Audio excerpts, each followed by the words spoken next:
Hi USHL fans, my name is Josh Starr and this is the U Show. On this week's episode, we will take a look back at a couple of big wins from the weekend for Lincoln and Sioux Falls. We'll have a conversation with Charlie Threthewey, the defenseman for the USA U18 squad. We'll preview a couple of matchups from this coming weekend of USHL action, and we'll end the show with a recap of a very emotional night in Dubuque from last Saturday. We're going to start the show now with the USHL Players of the Week.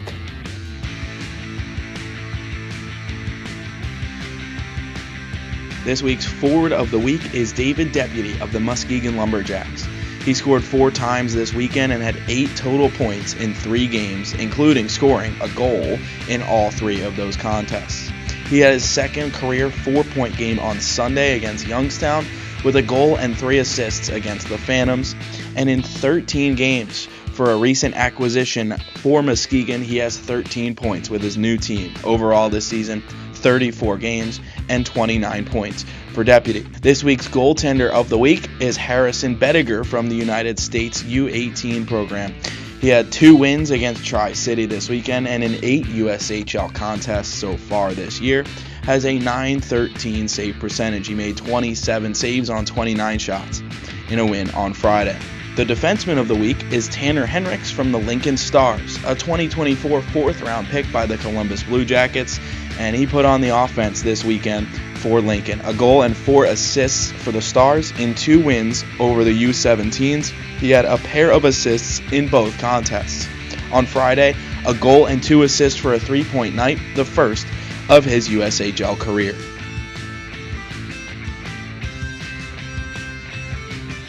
To the attacking zone, Zajic could not get the shot off as Rombach works him toward the wall. Kept alive briefly at the right point, but stolen away. Picard begins the breakout. Bloomer to Malte, looking to center it. He does. Picard delays, and he scores on the backhand. Jack Picard for the second straight day.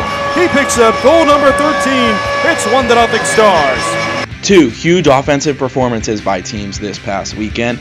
We'll start with the Lincoln Stars. After scoring 8 goals on Friday, Lincoln scored 8 in the first period alone and 11 total in a win over the U17s on Saturday. Julian into the attacking zone. Drop pass toward Henricks. Looking backdoor. He's got a man, and it's Oliver. His 3rd goal in the last 2 days. Dashiell Oliver stays red hot, and Lincoln takes a 4-0 lead. It's all Stars here tonight. 4 goals on 10 shots to open up the game. In the win, the Stars had 3 2-goal scorers and 6 3-point scorers. They weren't the only ones to hit double digits this weekend, though. Sioux Falls with a 10-2 victory over Madison on Saturday night as well. In this one, they back out. Stampede have it. Right side, looking for 10. Baker scores!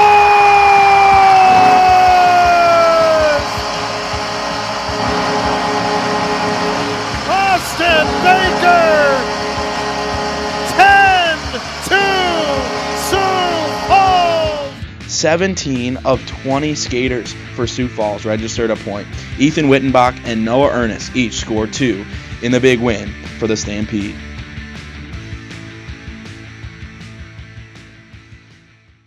We welcome Charlie Threthewey to the U Show, the NTDP defenseman here, coming up with the draft coming up this year and having a good season so far. So going to chat with Charlie here about the draft process and everything. Charlie, welcome to the U Show. Thank you. Thanks for having me. Yeah, we can start off with just talking about playing in the USHL and getting the experience on that front. How do you feel like those games have helped you develop the past couple seasons?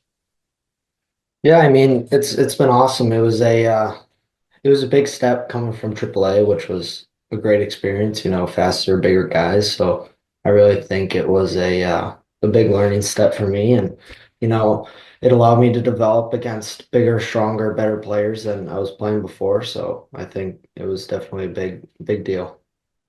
For you to see the first set of the central scouting ratings and you see that A grade on there, what does that mean to you to see that the scouts and the NHL teams are thinking that highly of you? Yeah, I mean, I think it's great. I try not to pay a lot of attention to that stuff. It's out there, but you kind of just got to focus on going to the rink every day and trying to get 1% better, trying to have something in your mind, going to the rink, just trying to get better every day. And, you know, it means a lot that people recognize me like that, but also you just got to stay humble and, you know, just really focus on trying to get better. For you, being able to be part of the development program, what is it that you guys are focusing on? You say, try to get that 1% better every day. What kind of things are you doing to be able to do that? Yeah, I mean, it's a bunch of different things. It could be something on the ice, like blue line work or breakouts, stuff like that, puck touches, or it could be off the ice in the gym. GVN is with Brian Galvin there. It's a great opportunity to get stronger off the ice. It could be something there, or it could be something with the coaches that are watching film. We have meetings every week, so it could be something like that. I think it's all over the board. It's just kind of trying to find one thing. If it's every day or every week, just trying to key on that and kind of master it. The hockey fans watching this at home that haven't seen you play, how would you describe your game to them? Yeah, I mean, I would say I'm a two-way defenseman. I'm hard defensively. It kind of my defensive physicality, and good stick position kind of turns pucks into offense and love to join the rush, go score goals, stuff like that. The offensive side is always fun, but obviously being responsible down your own end of the ice. What's the emphasis you have on that, just to make sure your game is fully well rounded? Yeah, I mean, down there you got to be hard on guys. You know what I was saying before in the USHL, guys are bigger, faster, stronger, obviously very, very skilled. So playing against those guys every night, it's a great opportunity to kind of look at yourself and kind of say, hey, I'm going to shut these guys down tonight as a defenseman, and that's my job. So it's a great opportunity, and I think I've had some big steps playing against the USHL guys for sure. Is there an NHL player you either grew up trying to emulate or now are trying to model your game after? Yeah, I would say the biggest guy. Oh, I have two guys, Charlie McAvoy and Brock Faber. Those are probably the two guys that I look after. What is it about their game that you like that you want to have a part of yours? Yeah, I mean, just like what I was saying, they're really, really good defensively, have good sticks, physical, and they both, get up in the offense, join the rush as the fourth man, love to put pucks in the back of the net.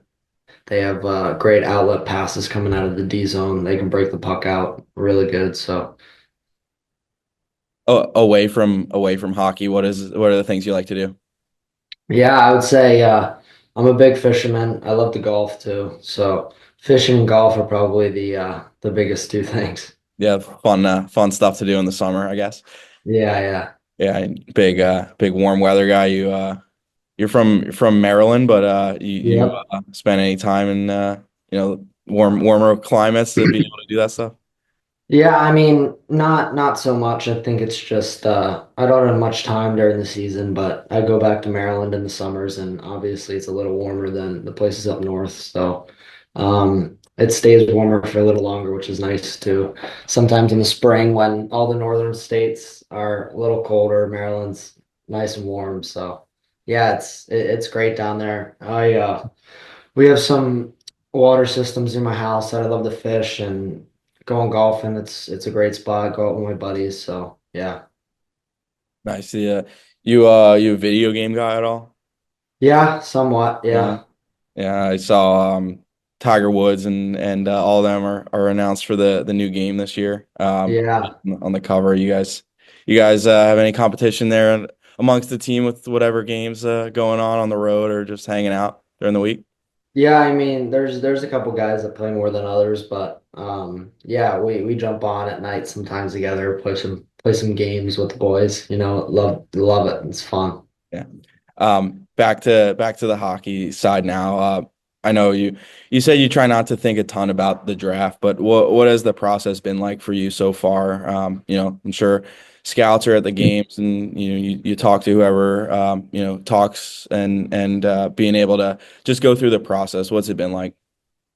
Yeah, I mean, it's been surreal, kind of thinking to myself that is the draft year. It's I've had meetings with a bunch of teams, just at USA Hockey Rink. They come, and it's a unique situation with my team because there's all the guys that are the same age group, and other USHL teams, there's guys that are 4-year ranges, but it's all the same age group with our team. So guys, scouts usually come to the rink and meet with a bunch of guys at once. We have Edmonton Oilers meeting this week. There's like 15 or 16 guys meeting with them. So yeah, I mean, it's pretty cool.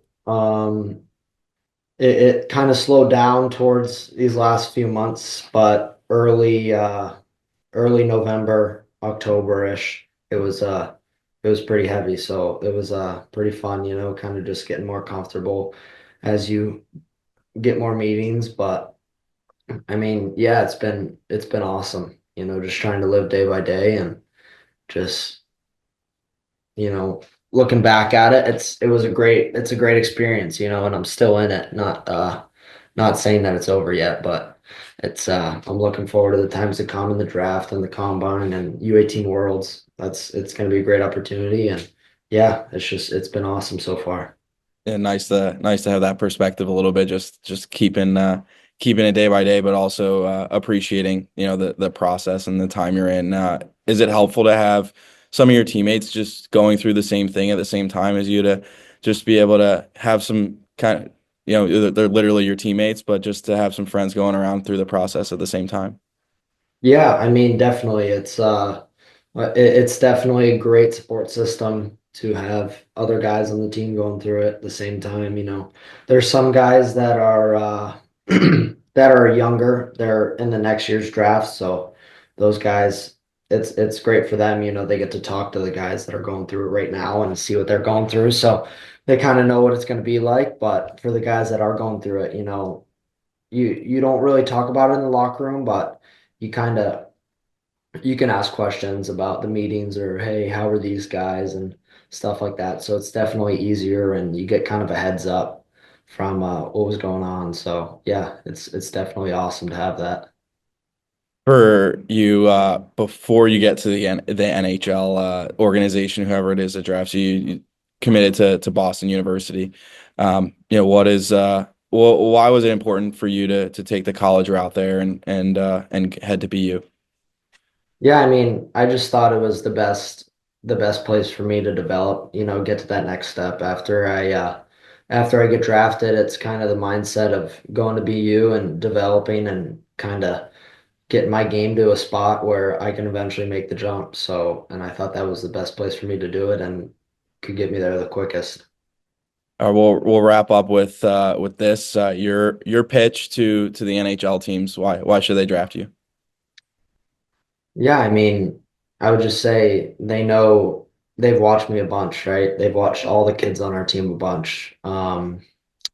There's we have a great team, I can play with a lot of guys, obviously what I said, the type of player I am, they know that. I've had a bunch of meetings with them, and I think yeah, it's just I would be a great guy for the organization. I want to be a guy that eventually takes a team to a Stanley Cup, and yeah, I think that's about it.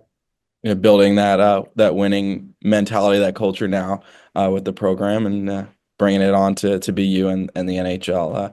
Appreciate your time, Charlie, and the Central Scouting rankings. The newest rankings will be out, and we'll be excited to watch the way that it all falls for you, and see you get drafted this spring.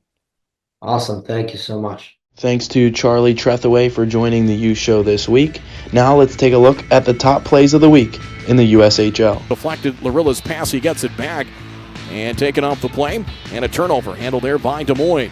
And the left wing with a driving in shot and a goal. Jack Kernan flipped one up over the shoulder of Alan Lendak as Kernan gets his team leading 15th goal, and Des Moines leads 3-1. Came in wide and beat Alan Lendak. Joined by Veo. Osborne in his own zone, pressured hard by Deputy, who takes the puck away, plays out in front, lures the rebound, he scores! A shorthanded goal for the Lumberjacks.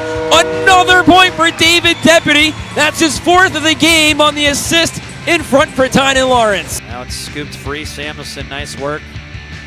Goes left, Sheeloff to Cleves. Down to Sheeloff, top of the left circle, down low. Backdoor to O'Sullivan. He scores. The #1 ranked power play in the league makes it look easy. And O'Sullivan is tied it at 2. Trying to go the other way with it. It's still tangled up. Now shovel pass ahead of the Herd Hammond. Here's Ernest into the offensive end. Ernest left side, goes around one. Takes it, wraps it around. He scores! What a play! Noah Ernest on the wraparound. And the Stampede grab the first goal of the game. It's 1-0 with 13:49 to go in the first period. Cooper Nettis, wraparound try, save, rebound, they score! Michael Barron, number 13, puts it home. It's 2-1 Saints. 3.5 into the third. Michael Barron points to Johnny Gaudreau's number 8 in the rafters, and the Saints have the lead. We said it early in the broadcast. That's the reason why he wears number 13 is Johnny Gaudreau. You know, he's a smaller player, just like Johnny was, and he's got dazzling moves. The Fighting Saints' leading scorer this season. With how many goals, Jim? Is that 13? 13. Oh my, please. You gotta stop with these hair-raising comments. That it's just so fitting that that all these things are adding up. Valentini spins to the left point. Comstock, great look here to Gorski. Has a chance. Tip, score! There it is, the hat trick. First career for Adam Valentini. 18 to go in the overtime. Vig looking for a place to go. Forced back into the neutral ice area. Vig picks it up, turns, comes ahead with 7. Vig moving in. Shot, goal! Threw it towards the net. That was blocked. The second shot from a low angle goes all the way to the end boards. Here's a tip of Tance out front. Puck loose. Davatilla, goaltender down. He couldn't get it to go. I think the goaltender kicked his left leg straight up in the air and blocked it.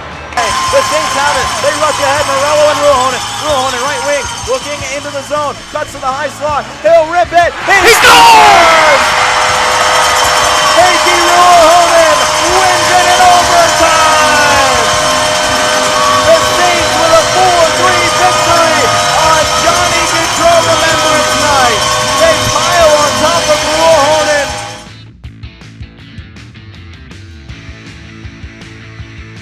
While we take a look at the standings, we'll take a look into this coming week of USHL action.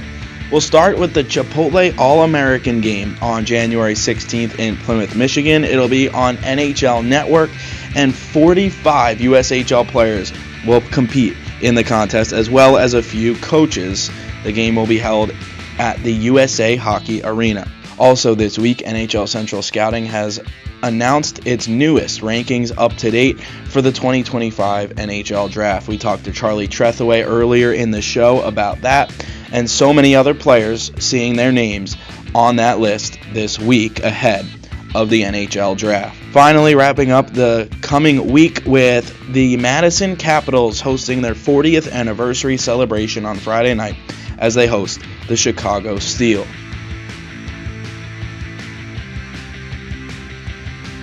We will wrap up this edition of the U Show looking back at a very emotional and special night in Dubuque from Saturday night. The Dubuque Fighting Saints retired Johnny Gaudreau's number 8 to their rafters in the first jersey retirement in team history, and they had the Gaudreau family in attendance for the special night. It was pretty cool experience going back-to-back seasons, winning championships with two great teams with great coaches, and just great atmosphere in both seasons. Hi everyone, this is Jim Montgomery, former head coach of the Dubuque Fighting Saints. Wish I could be with you guys tonight. I want to leave you with this. My greatest memories of Johnny Gaudreau is how great the Gaudreau family was, how special that year was, being part of the family of the Fighting Saints when we took the league by storm, led by the dazzling Johnny Gaudreau, number 8, scoring numerous big-time goals in our championship run. And I will never forget that smile of Johnny's that put a smile on my face every time, and that we are both Saints for life, forever.